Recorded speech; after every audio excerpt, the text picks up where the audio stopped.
Déjeme saludar al maestro Ricardo Peralta, quien ya llegó y está siempre listo para hablar sin censura. Me imagino que se ha de estar comiendo las uñas porque Federico Dorin amplió su denuncia que incluye a José Ramón López Beltrán, que ayer soltó una carcajada cuando le avisaba. Me dijo, ¿me estás cotorreando? Le dije, no, es Federico Dorin, y soltó la carcajada. Pero bueno, querido Ricardo Peralta, ¿cómo hacen ruido? Qué bárbaro, ¿cómo hacen ruido? Y bueno, ahora un cártel de Macuspana se sacaron de la chistera. ¿Cómo estás, maestro? Pues muy contento y divertido también de estar viendo tu programa, como miles de personas lo ven, estar oyendo al maestro Jairo Calixto Albarrán, que siempre es una chulada estar oyéndolo y escuchando todas sus versiones y su análisis. Y fíjate que esto que dices del cártel de Macuspana, eso le pasa a la oposición por estar escuchando en demasía Chicoche. O sea, ¿Por qué? este, ¿Por qué? les hace daño escuchar a Chicoche, porque esa es su única fuente de inspiración. Sí traen una narrativa, sí traen una narrativa. Ahora, a quién se le ocurre mostrar, además con el nombre, ¿no? de un municipio, lo que es no conocer siquiera el estado de Tabasco, no conocer el país, pero hablar de un cártel, lo que significa un cártel, tener esa ausencia absoluta de realidad, de verse él sin ninguna autoridad moral para hablar como lo habló Alito. Alito es como si Ricardo Anaya, bueno, me hablabas de Doring, pues Doring, ¿con qué autoridad moral se atreve siquiera a pasearse por la Ciudad de México? Porque es lo único que conoce, la Ciudad de México. Él saliendo de los límites del Estado de México, ya para él, bueno, conoce obviamente porque allá incluso ha vivido su familia en Estados Unidos, pero él no conoce la realidad de nuestro país. Oye, maestro, escuchar a Lito hablar del cártel de Macuspana es como pensar que algún día Doring o Ricardo Anaya van a abrir una agencia de bienes raíces Bueno, pues que no ya por lo del está. cártel inmobiliario.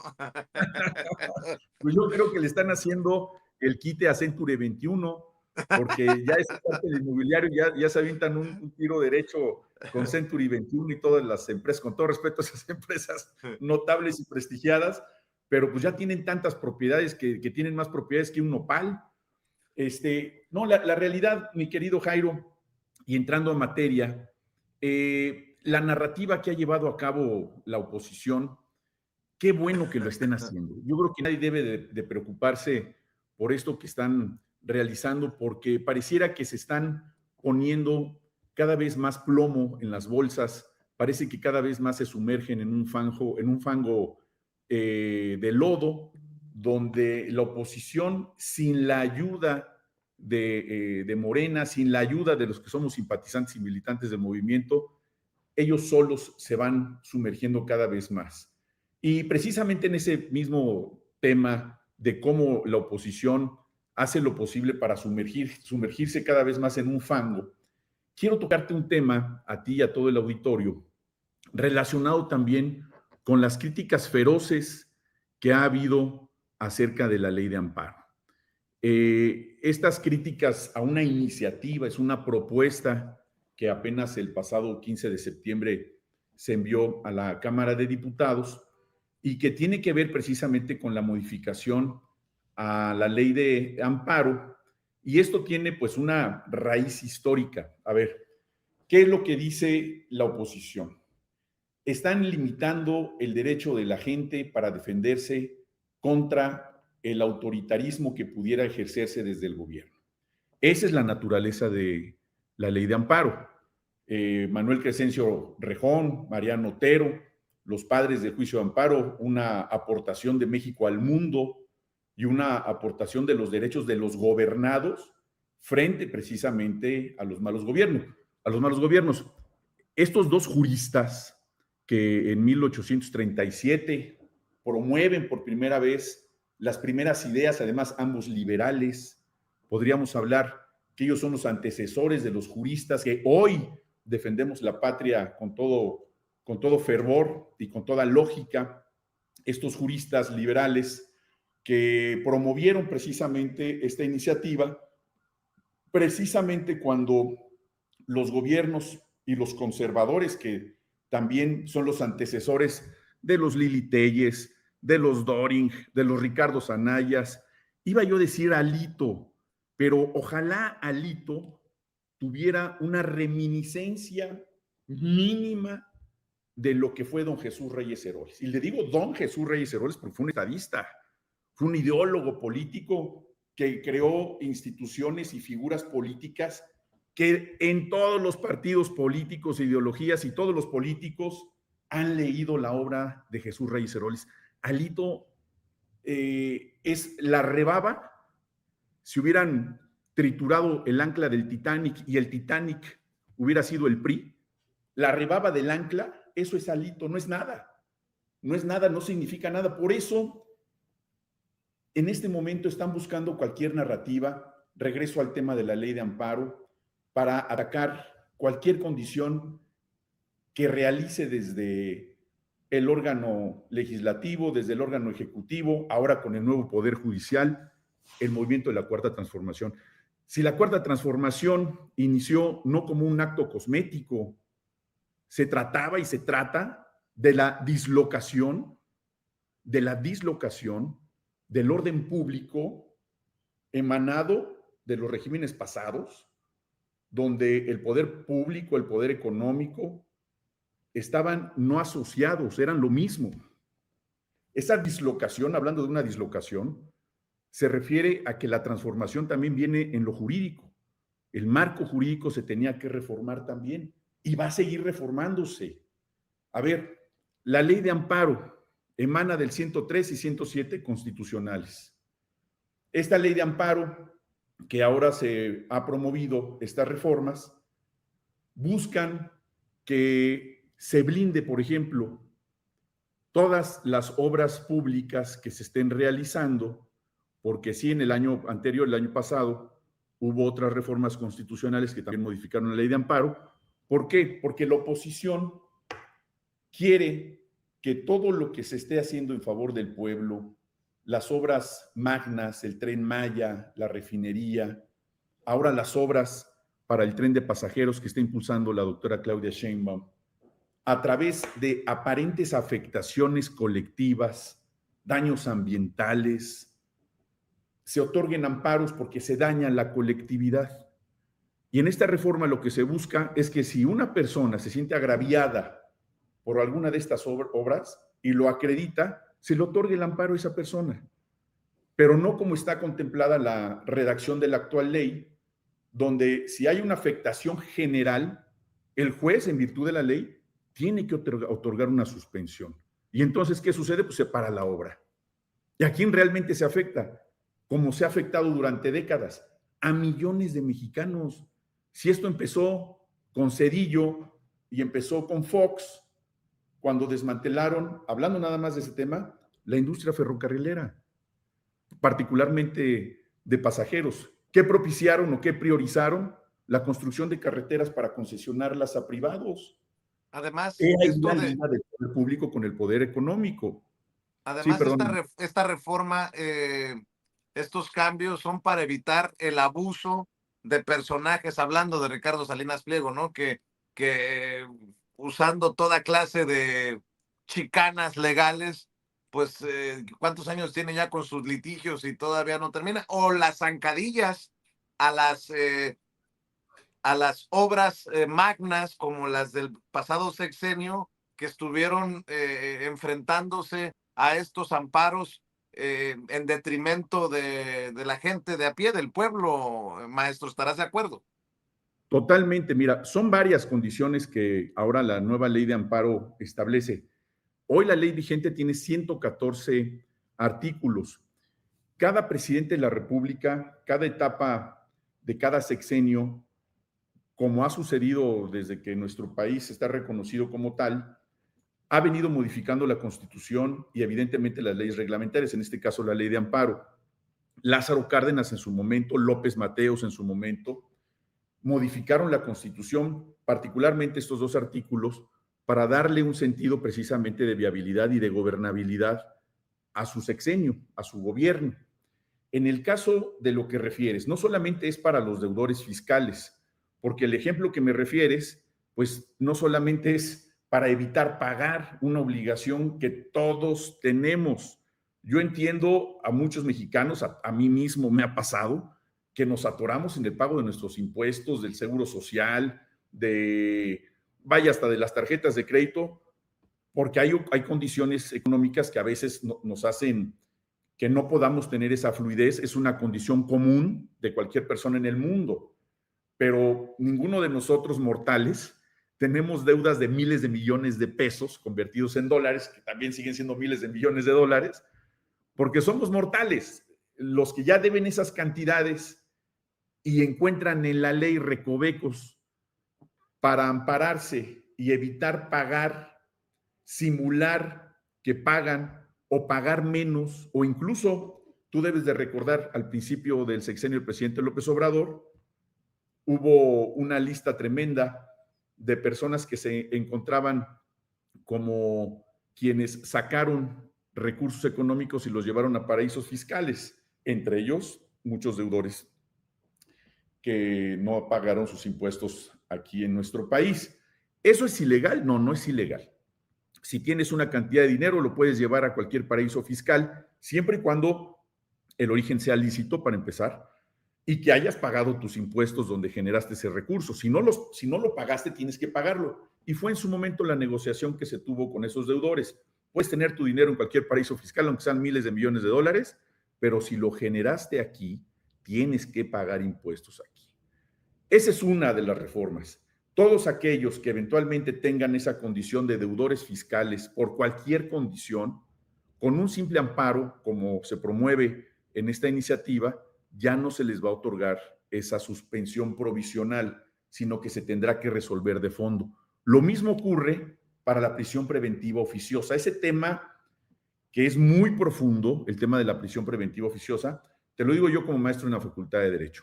Si me preguntas qué opino de la prisión preventiva oficiosa, debe de ser excepcional, es mi opinión como jurista. Excepcional, ¿por qué?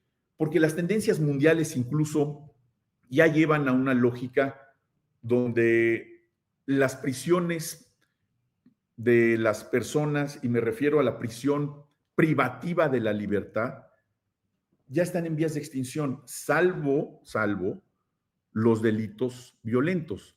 No vas a dejar en libertad a un violador, no vas a dejar en libertad a un secuestrador, a un narcotraficante, a una persona que sea un generador de violencia, por supuesto que no.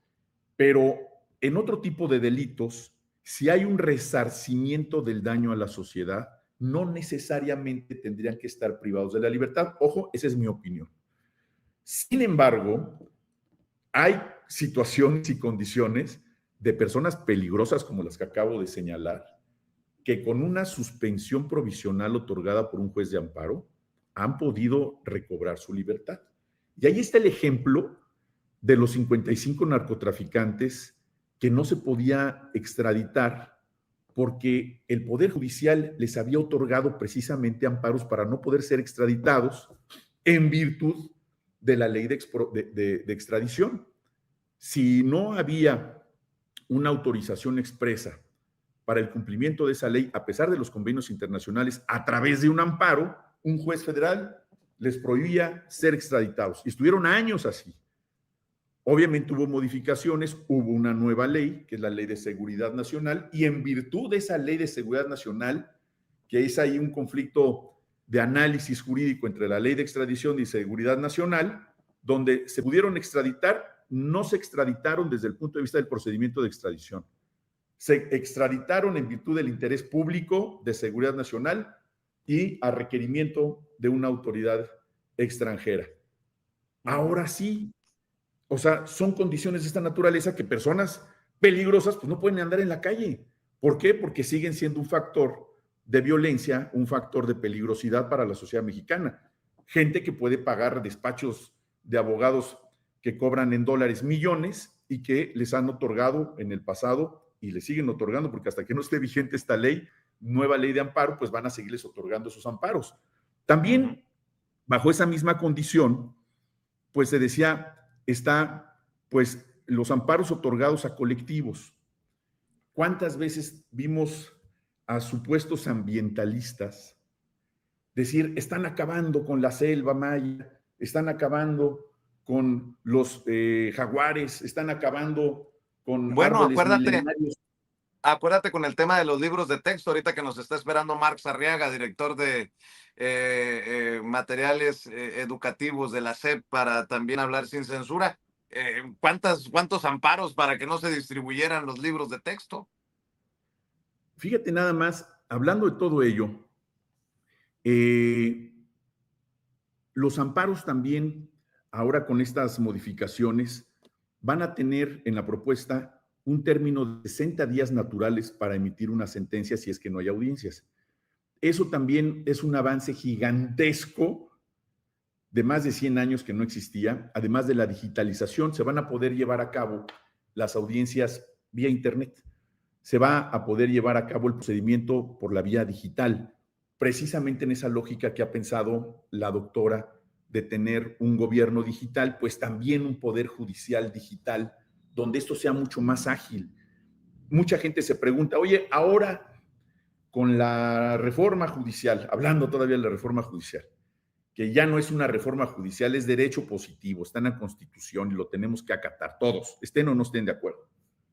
Bueno, hubo amparos contra la reforma judicial, estando en la Constitución. De ese tamaño el absurdo. Bueno, voy más allá.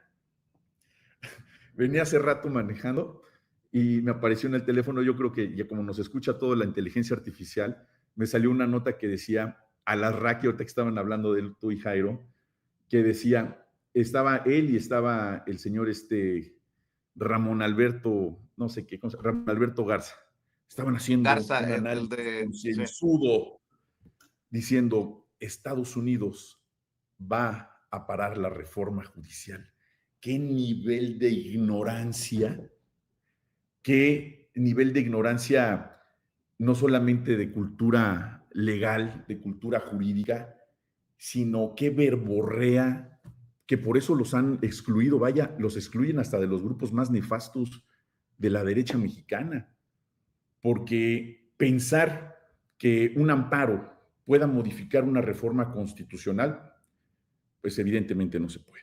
Pero pensar que un gobierno extranjero va a modificar una reforma de nuestra Constitución por una presión política, bueno, ni Julio Verne se aventaría una fantasía de ese tamaño. Entonces, mi querido hermano, la reforma a la ley de amparo requiere un estudio muy importante. Qué bueno que se va a abrir un foro donde a través del Parlamento abierto se va a hablar, se tiene que invitar a las escuelas, se tiene que invitar a los juristas, a los litigantes particularmente, porque los que nos dedicamos a esta materia, a la materia penal, al amparo, a la materia familiar, a la materia civil, los que litigamos desde hace muchos años, sin duda tenemos ahora que cambiar nuestra estrategia litigiosa y adaptarnos a las reformas. ¿Se vale criticar? Claro que se vale criticar. Estar o no de acuerdo también se vale. ¿Por qué no? Claro que sí. Pero argumentando jurídicamente que estas reformas pueden tener un beneficio para algún sector de la población, para los deudores fiscales, no, para los criminales peligrosos, no, para aquellos que les gusta hacer dilación en los procedimientos, no. Bueno, si alguien se queja de esas condiciones, pues a lo mejor se encuentra catalogado en alguno de estos rubros que acabo de mencionar. ¿Qué hay que hacer? Adaptarse a las nuevas circunstancias, llevar a cabo litigios estratégicos, modificar la estrategia al momento de llevar a cabo una defensa, al momento de la redacción de un amparo, anticiparse a los hechos y, por supuesto, si esto beneficia a la mayoría de mexicanos como juristas y, por supuesto, como simpatizantes de la Cuarta Transformación, apoyar la medida y esperemos que eso suceda también en el Congreso, que todas las deliberaciones y todas las participaciones que se lleven a cabo traten de hacer las menores modificaciones a la propuesta que viene desde la Consejería Jurídica de la Presidencia de la República, porque a mí me parece una buena reforma, una reforma de avanzada, una reforma moderna, sin duda pisa callos, como ha pisado callos gigantescos la cuarta transformación en distintos rubros de la vida pública, y en este caso no es una condición que vaya a menoscabar los derechos de los gobernados, por el contrario, yo creo que se fortalece y hay que adaptarnos a las nuevas condiciones en las cuales se presenta la reforma, en qué condiciones se presenta, y además es el gobierno de la doctora Claudia Sheinbaum y lo que ha prometido desde campaña para modificar y por supuesto, facilitar el acceso a la justicia. La reforma judicial con nuevos ministros, con nuevos magistrados, es la solución, no del todo. Falta esta parte que es la modificación del marco jurídico, de los procedimientos, también de la capacitación de los litigantes, como ocurrió en su momento cuando en el 2008 se creó el nuevo sistema de justicia penal, ahora oral y adversarial en nuestro país. Hubo muchísimos gritos y quejas y cómo era posible que modificaran el sistema y que hubiera un solo Código Nacional de Procedimientos Penales. Todos los estados hicieron una declaratoria y adoptaron esa decisión. Nos falta ahora un Código Penal nacional y eliminar todos los códigos penales de cada una de las entidades federativas para unificar los criterios de los delitos, que eso no ha podido avanzar por décadas. Y tenemos tantos pendientes, que Vicente, y no nos da el tiempo para tocar todos ellos, pero son sumamente interesantes.